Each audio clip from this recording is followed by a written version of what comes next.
Hermano, buenos días. A los que no he visto todavía, comenzamos entonces la segunda clase o el segundo contenido de este curso. Terminamos hace un mes aproximadamente el primer curso que titulamos Introducción a la Fe y la Familia Cristiana. Y hoy vamos a comenzar con el segundo curso que tenemos como objetivo solamente dar unas pinceladas acerca de la doctrina o de algunos elementos de la doctrina.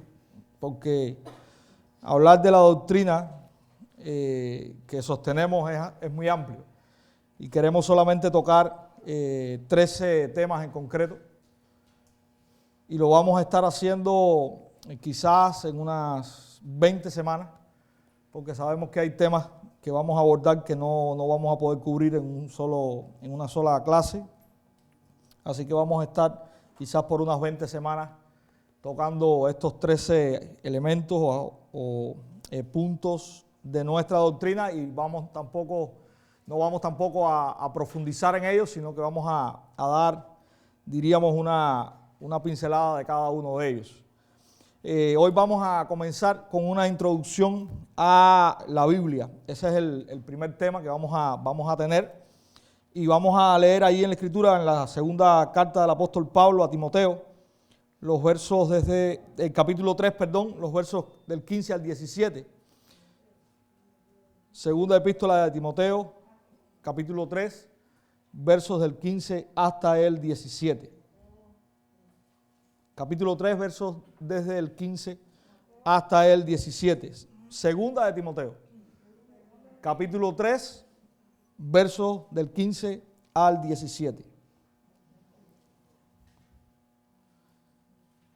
Dice la Escritura allí: y que desde la niñez has sabido las sagradas Escrituras, las cuales te pueden hacer sabio para la salvación por la fe que es en Cristo Jesús. Toda la Escritura es inspirada por Dios y útil para enseñar, para redarguir, para corregir, para instruir en justicia, a fin de que el hombre de Dios sea perfecto, enteramente preparado para toda buena obra. Vamos a orar. Señor, delante de ti estamos y ponemos ahora el desarrollo de esta clase, rogándote, Señor, que nos guíes y que por medio de tu Espíritu podamos entender la verdad que vamos a transmitir. Que tú puedas, Señor, usar tu palabra para enseñarnos y que tú puedas, Señor, también alimentarnos a través de ella. Oramos en el nombre de Jesús. Amén. Bien, hermanos, para ustedes, ¿qué es la Biblia? Y vamos a comenzar con esta pregunta. La palabra de Dios, ¿verdad? El manual de instrucciones, dice Miriam, la guía.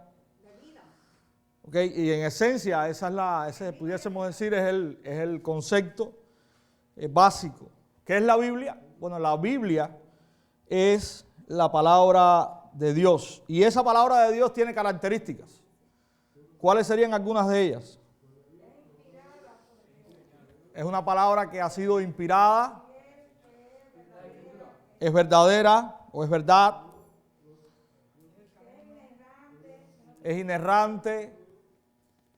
Y ahorita vamos a llegar ahí. ¿Qué otras características pudiésemos decir de la palabra de Dios? Es viva y eficaz y más formante que todas las palabras de doctrina. Eso no lo dice Miriam, eso lo dice el autor de Hebreos en el capítulo 4. Útil para enseñar, para redarguir, para instruir en justicia. Y eso lo dice Pablo. A fin de que todo hombre de Dios sea perfecto, enteramente preparado para toda buena obra. Eso también lo dice Pablo. ¿Algo más que quieran apuntar?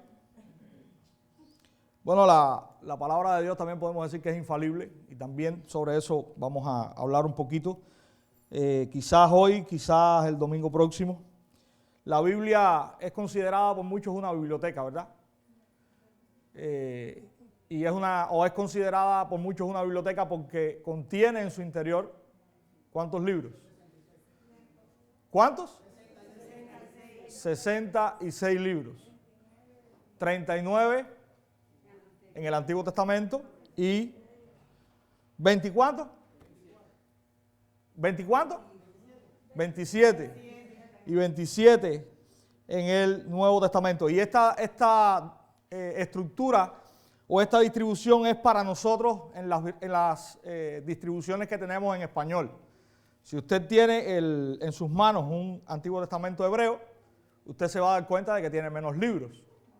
Pero tiene menos libros no porque nosotros tengamos más libros escritos, sino por la organización que es diferente con relación a la organización nuestra. Por ejemplo, Crónicas es un solo libro, nosotros tenemos 2.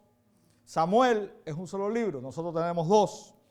Y así sucesivamente, la distribución del Antiguo Testamento hebreo es diferente a la nuestra. Pero todo esto compone lo que nosotros conocemos como la Biblia o la Escritura, como también hace alusión ella misma acerca de su nombre, ¿verdad? Entonces, la Biblia es una colección de 66 libros según lo que nosotros tenemos en nuestro idioma, pero, y ojo con esto, la Biblia, aunque contiene 66 libros, es un solo libro.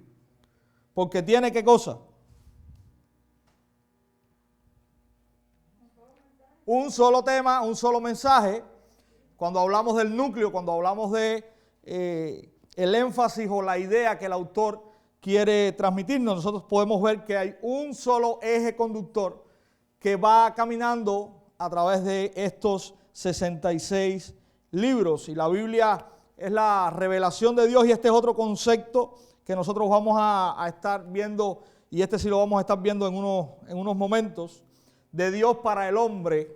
Y en la Biblia usted puede encontrar cómo Dios se reveló al hombre y cómo el hombre puede conocer acerca de quién es Dios, cómo Él creó el mundo, cómo es su carácter, cuáles son sus atributos, cómo comenzó la vida, cómo comenzaron todas las cosas.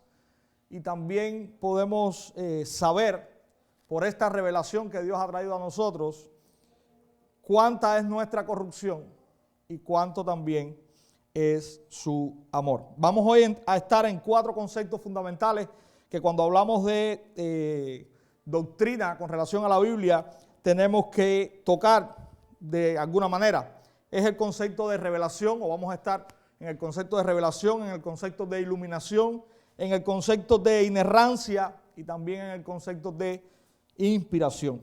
Y vamos ahora a Hebreos capítulo 1, versos 1 y 2, para comenzar a ver el concepto de revelación.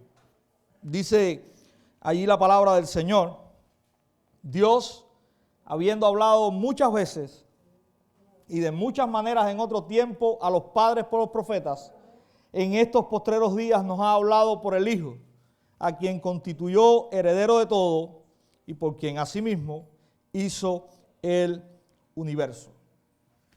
Revelación. ¿Qué usted entiende por revelación? ¿Qué significa revelar? Algo que se deja ver, dejarse ver. ¿Alguna otra idea? Que se manifiesta, se hace manifiesto, ¿verdad? Bueno, puede ser a sí mismo o puede ser algo que se hace manifiesto, algo que se da a conocer. Sí, ya eso es más específico. Se revela a través de todo lo creado, dice Miriam.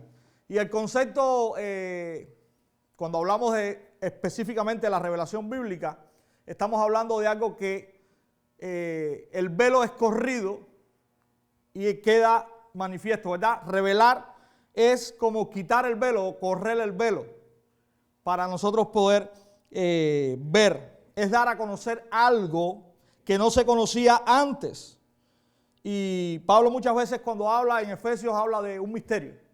¿Recuerdan cuando, como leíamos Efesios en el capítulo 3, Pablo habla de un misterio que estaba oculto y que ahora ha sido revelado? Y este es el concepto que nosotros tenemos de revelación. Y cuando hablamos de revelación bíblica, esto significa que Dios se ha dado a conocer a sí mismo a través de su palabra, dice el autor de Hebreos ahí en el texto que leíamos, que Dios habló, ¿verdad?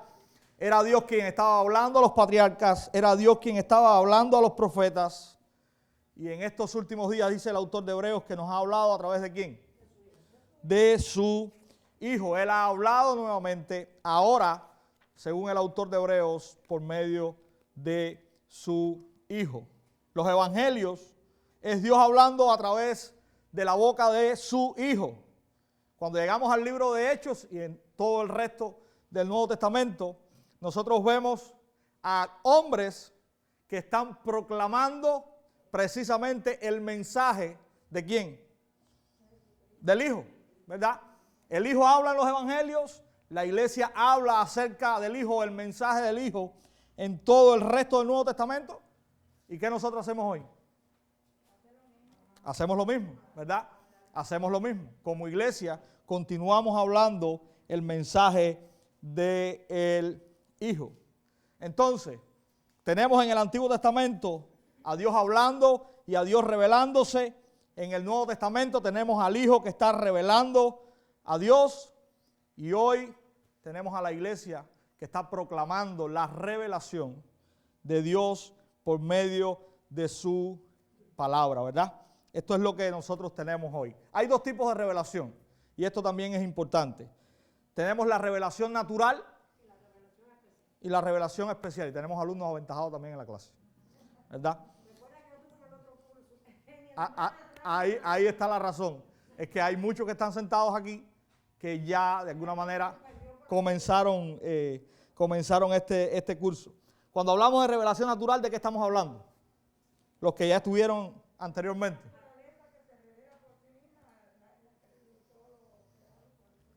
Cookie dice que cuando hablamos de revelación natural estamos hablando de esa revelación que Dios ha traído a nosotros a través de la naturaleza, por ejemplo, ¿verdad? Y podemos decir que Dios se ha revelado a través de la creación. Si usted va a Romanos capítulo 1, los versículos 18 al 20, esto es lo que Pablo está diciendo. Vamos a ir ahí un momentico para leer lo que Pablo está diciendo acerca de esta revelación natural. Romanos capítulo 1, versos 18 al 20. Dice Pablo allí, porque la ira de Dios se revela desde el cielo contra toda impiedad e injusticia de los hombres que detienen con injusticia la verdad. Porque lo que de Dios se conoce les es manifiesto, pues Dios se lo manifestó.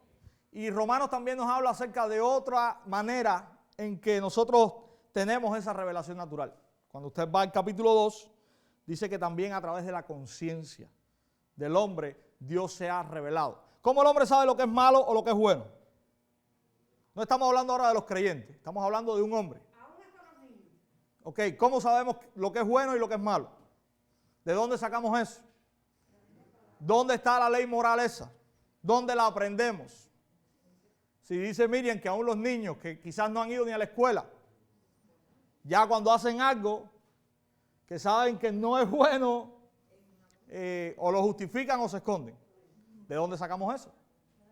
Bueno, hay una ley en la conciencia que Dios ha puesto y en el capítulo 2 Pablo está diciendo,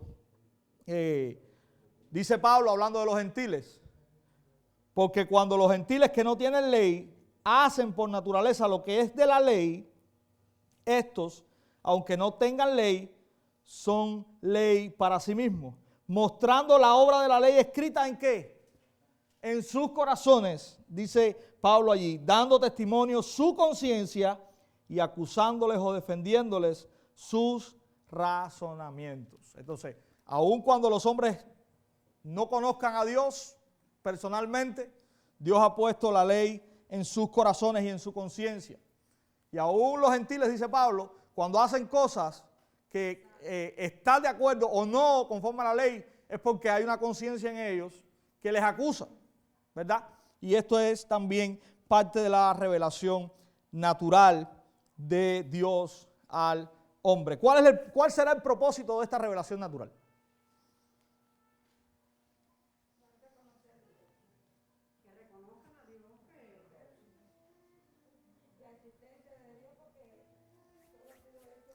¿El hombre con solamente la revelación natural puede salvarse?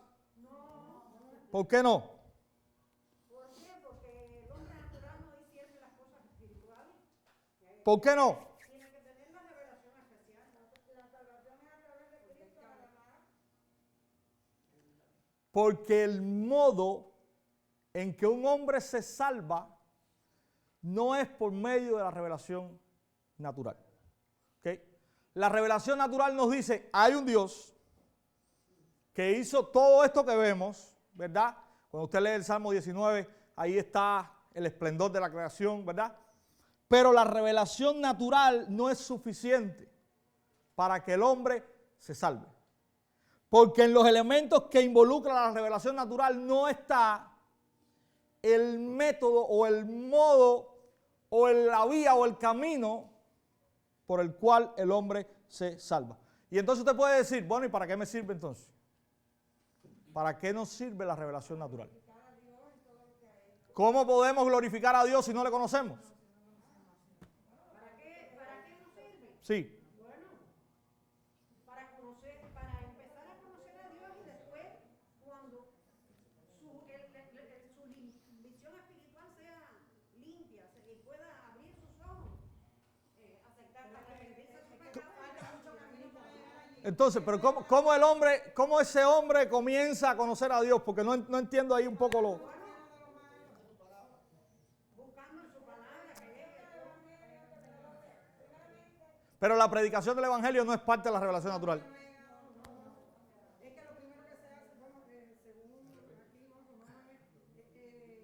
ya se están desde la revelación natural, ya se está formando el bien y el mal, ya se está separando qué es lo bueno y qué es lo malo. ¿Ok? Entonces ya vas a ir emprendiendo un camino. Bueno, sea para que te vayas a ir por la parte mala o por la parte buena y ya por ahí va entonces más la conciencia en busca de Dios. La revelación natural sirve para guiarnos en la necesidad que nosotros tenemos de la revelación especial. Ese es el objetivo, esa es la función de la revelación natural.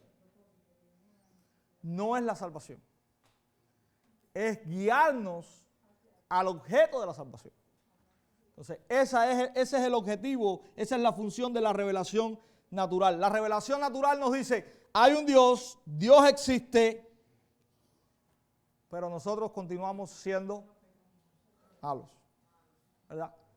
Y esa revelación natural no hace o no nos dice nada acerca de cómo nosotros podemos resolver ese problema.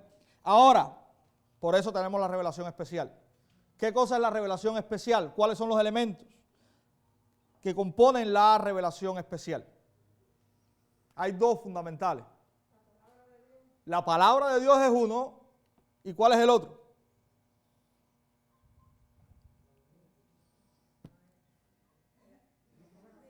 Claro. No, la salvación no. ¿Quién lo dijo por ahí atrás?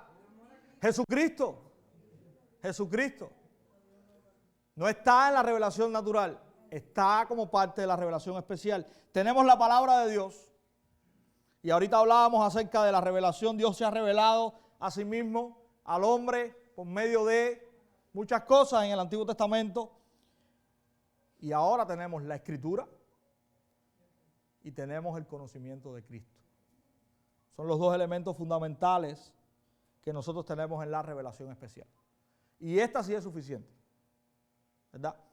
La primera nos apunta a esta y esta es suficiente para la salvación. Tipos de revelación especial que nosotros tenemos, bueno, en el Antiguo Testamento tenemos las teofanías. ¿Qué cosas son las teofanías? Alguien que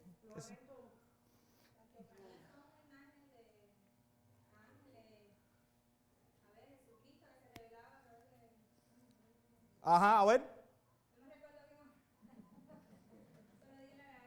Sí, dentro de las teofanías está lo que se conoce como las cristofanías. Y eso es lo que está diciendo Yoslaine, ¿verdad? Cuando, por ejemplo, en el Antiguo Testamento se menciona muchas veces el ángel de Jehová, el ángel de Jehová. Estas son visiones o apariciones de, dicen los teólogos, de Cristo en el Antiguo Testamento, y es lo que se conoce como cristofanía. Las teofanías son apariciones o muestras. Por ejemplo, en Génesis 17, verso 1, usted recuerda la historia de aquellos 3 hombres que se le aparecieron a Abraham cuando iban camino a Sodoma y Gomorra. Esto es una teofanía. A Jacob, recuerda la historia en el capítulo 32 de Génesis, cuando se le apareció también, y en el capítulo 28 también, aunque en el capítulo 28 lo que tenemos es una visión, ¿verdad? Jacob quedó dormido y tuvo un sueño y vio la escalera que estaba al cielo y los ángeles que subían y bajaban por esa escalera. Y esta es otra manera en la cual Dios también se reveló en el Antiguo Testamento. También se reveló a través de milagros y de señales. El diluvio, por ejemplo, Génesis capítulo 7. ¿Recuerdan la historia de Moisés en Éxodo capítulo 3? ¿Qué pasó en Éxodo capítulo 3? ¿Qué vio Moisés? Que le llamó tanto la atención. Una zarza que dice que ardía y ardía, ¿y qué pasaba? Y no se consumía. Esta es una señal que también tenemos ahí. ¿Qué pasó en Éxodo capítulo 10, o del 7 en adelante hasta el 12? ¿El registro de qué tenemos? ¿Qué hizo Dios con Egipto? Las plagas de Egipto son también muestras de señales que tenemos en el Antiguo Testamento. Y cuando el pueblo fue a salir, ¿qué pasó? Y después, cuando el pueblo fue con Josué, ¿qué pasó? El río Jordán, ¿verdad? Estas son también muestras o tipos de revelación especial que nosotros tenemos en la Biblia. La revelación especial de Dios a través de su palabra escrita va más allá de la revelación natural. La Biblia es suficiente para guiarnos entonces a nosotros a la salvación. Pero, mis hermanos, no revela todo acerca de Dios. Nosotros tenemos que entender que aun cuando tengamos la revelación especial de Dios, tenemos un entendimiento de Dios limitado. ¿Okay? Cuando usted va a Deuteronomio capítulo 29, verso 29, Moisés está hablando de cosas reveladas, pero Moisés está hablando también de cosas ocultas. Y Moisés dice que esas cosas ocultas pertenecen ¿a quién? A Dios. Y que las reveladas entonces pertenecen a nosotros. Así que nunca vamos a tener un completo entendimiento acerca de Dios. Pero sí tenemos una gran responsabilidad con lo que sí sabemos. Entonces, esa es una verdad que nosotros tenemos que entender. Y aun cuando no sabemos todo de Dios, sabemos lo necesario. Sí, sí lo sabemos. Dios ha revelado lo que nosotros necesitamos. ¿Para qué? Para la salvación. Lo que nosotros necesitamos para la salvación, Dios sencillamente nos lo ha revelado en su palabra. Ahora, esto a grandes rasgos tiene que ver con el concepto de revelación. Vamos al segundo concepto. Y el segundo concepto que queremos tratar en esta mañana tiene que ver con la inspiración. Y este es otro concepto importante que cuando usted estudia acerca de la Biblia, o la doctrina de la Biblia, usted tiene que entender. ¿Qué quiere decir inspiración? ¿O de qué nos habla este concepto? Soplando ¿hacia dónde? Hacia afuera, ¿verdad? Eso es lo que básicamente quiere decir inspiración. Literalmente, cuando nosotros hablamos de la inspiración de la Biblia, nosotros decimos, y vamos a decirlo en un lenguaje muy entendible, que Dios sopló su palabra. Y eso básicamente es lo que significa. Dios sopló su palabra para que los escritores bíblicos pudieran plasmarla para que nosotros hoy podamos tenerla. Vamos a 2 de Pedro capítulo 1, verso 21, alguien que lo pueda leer. 2 de Pedro capítulo 1, verso 21.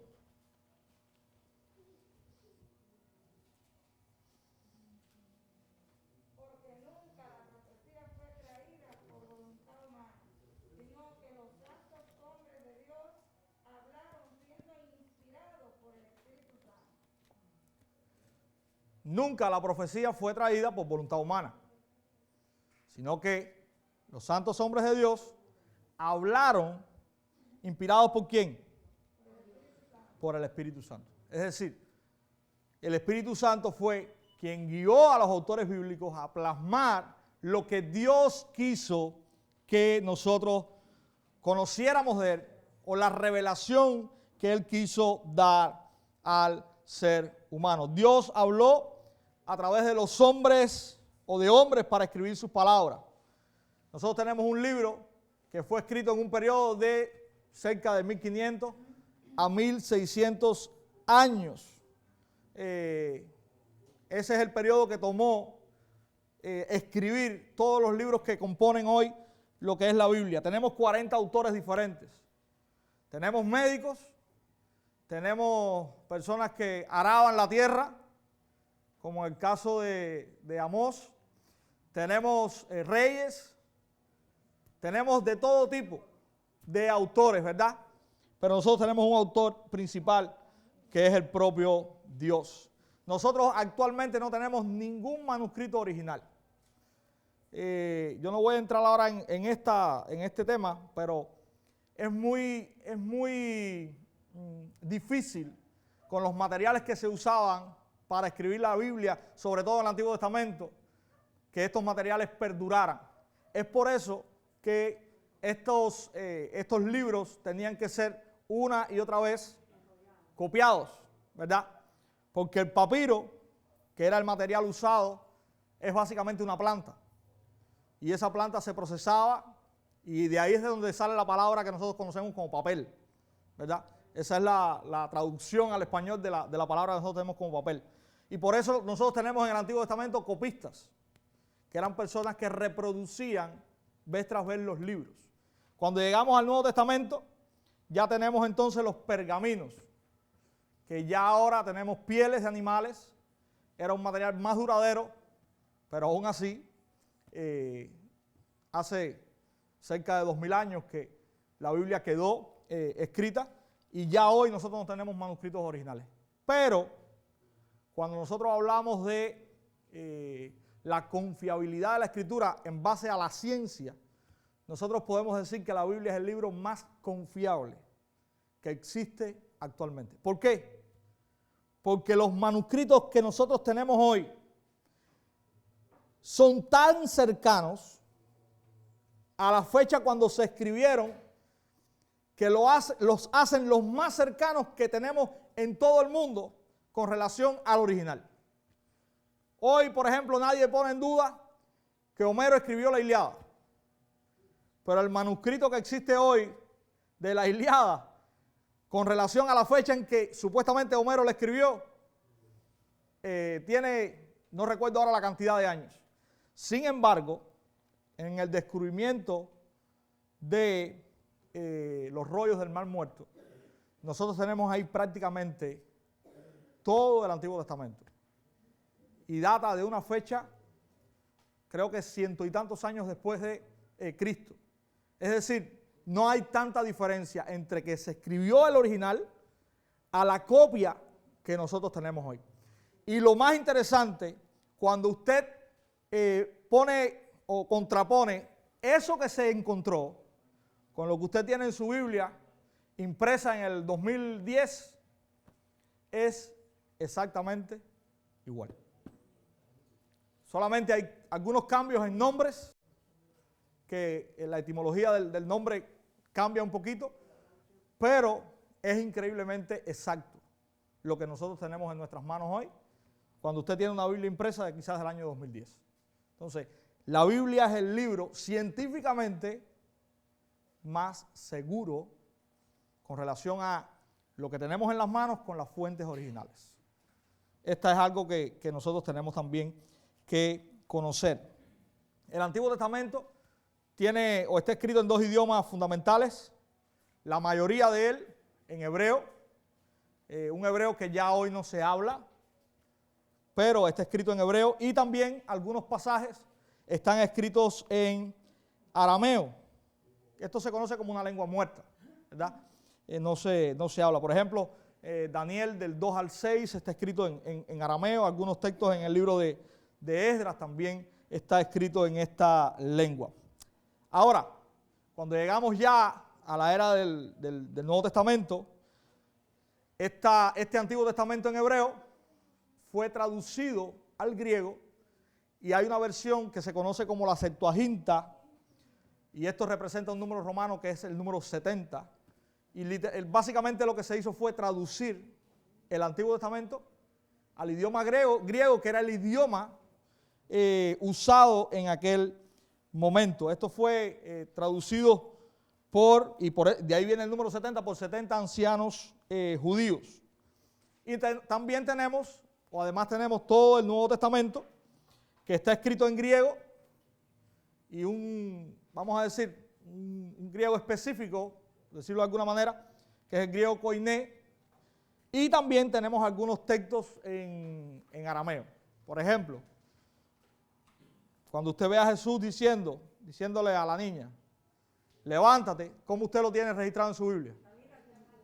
Eso no es griego, eso no es hebreo, eso es arameo. En el tiempo de Jesús también se hablaba todavía el arameo.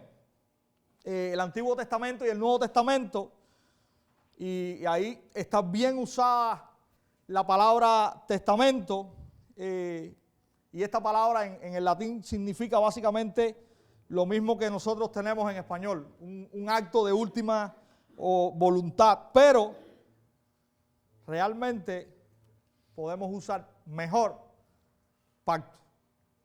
Podemos sustituir testamento por pacto. Tenemos el antiguo pacto y también tenemos el nuevo pacto. Cuando hablamos del antiguo pacto o cuando hablamos del Antiguo Testamento, estamos hablando de una representación del antiguo pacto, y hay varios textos allí que nos hacen alusión a este pacto, sobre todo en los libros de la ley, en los primeros 5 libros, Éxodo 19, también Deuteronomio capítulo 28. Y este pacto está reflejado como un pacto de obediencia y de bendiciones. Y entonces cuando llegamos al Nuevo Testamento, nos habla o nos refleja ahora el nuevo pacto. Y según la Biblia dice que este nuevo pacto es mejor que el antiguo. Si usted va a Hebreos capítulo 7 y capítulo 8, ahí lo podrá ver.